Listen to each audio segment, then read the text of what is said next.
Laban lang. Huwag kang lalambot-lambot, huwag kang nawawalan ng pag-asa. Laban lang. O taas ang kamay na ipaglalaban mo makatapos ka ng pag-aaral. Ilaban mo yan. Huwag mo titignan yung walang pera.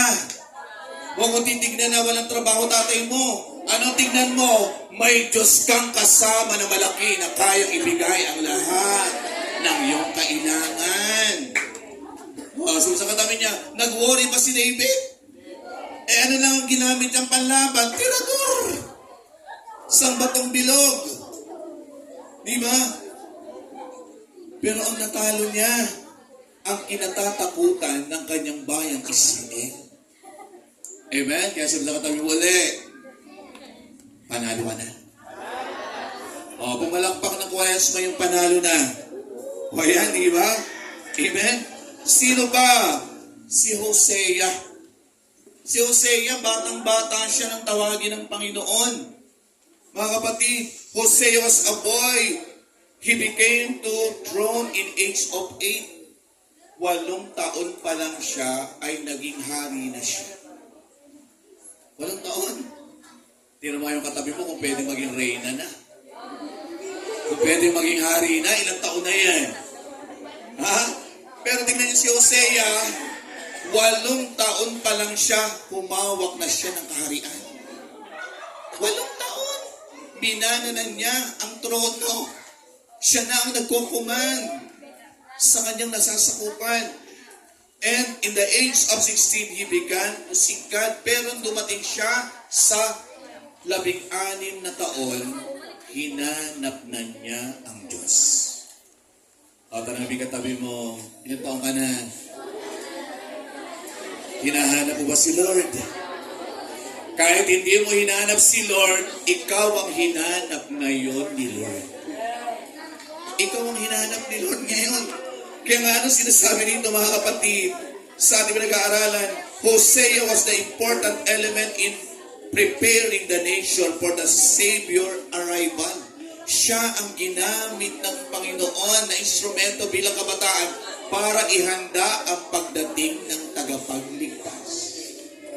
Batang-bata, pero ginamit ng Panginoon na tagapaghanda upang iligtas ang sanlibutan.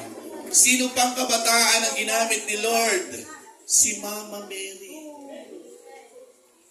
Ilang taon si Mama Mary nang kausapin ng anghel? 16 years old.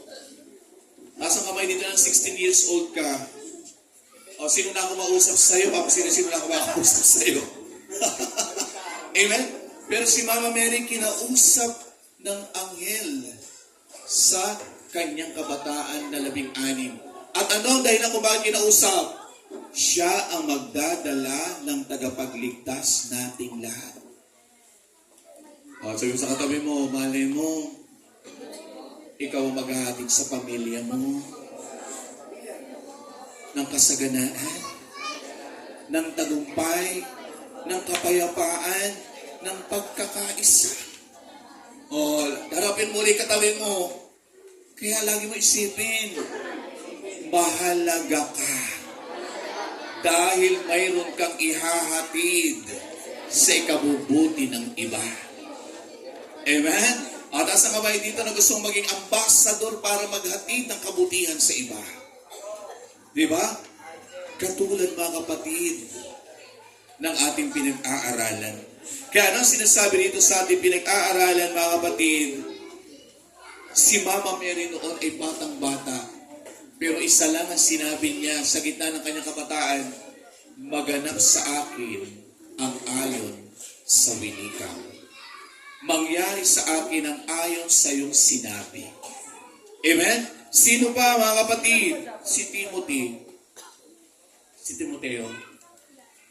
Batang paslit, pero naging tagapaghatid na siya ng mabuting balita. Brother, tuloy-tuloy mo yan ha.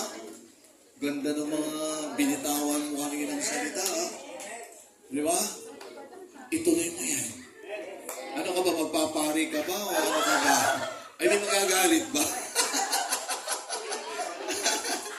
Ano ba? Kaya pala nag-react na lang ng gano'n. Ano ba? Amen? Pero tandaan natin mga kapatid, Sa gitna ng kabataan ninyo, may magandang dahilan si Lord kung bakit tinawag kayo. Mayroon siyang magandang plano na nais ipagawa sa inyo. Taas ang kamay dito na willing ka na sundin kung ano ipagagawa sa iyo ni Lord. Taas ang kamay ng willing. Willing na may ipagagawa sa iyo ni Lord. O willing ni Lord, wag na kayo mahihiya. Wag na kayo talikod ng talikod.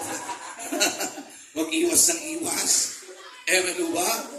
Ang mga kabataan ni Lord laging humaharap sa challenge ng buhay. Tingnan mo yung mukha ng katabi mo, mukha bang mandirigma? Mukha bang victorious? O mukhang talunan? Amen? Kaya nga kung titingnan natin, during St. Paul missionary, he plans to send Timothy to assist them. Siya'y tumulong na kay San Pablo upang mangaral ng mabuting balita. Sino naging mentor niya? Si St. Paul. Nasa kamay dito ng may mentor ka. Meron ba kayo mentor? Nanay mo, tatay mo, yung talaga sinasabi mo, Nay, gusto ko pag laki ko, kamukha mo. Di ba? Gusto ko, Nay, kaugali mo. Gusto ko, tatay, pag ako'y nagpamilya, kasiksipag mo. Mentor yun eh. Amen? At lahat ng narito na tinawag ni Lord ay gagamitin ka upang mapabuti ang iba. Gagamitin ka ni Lord upang makilala ng maraming kabataan na may Diyos na mabuti para sa atin.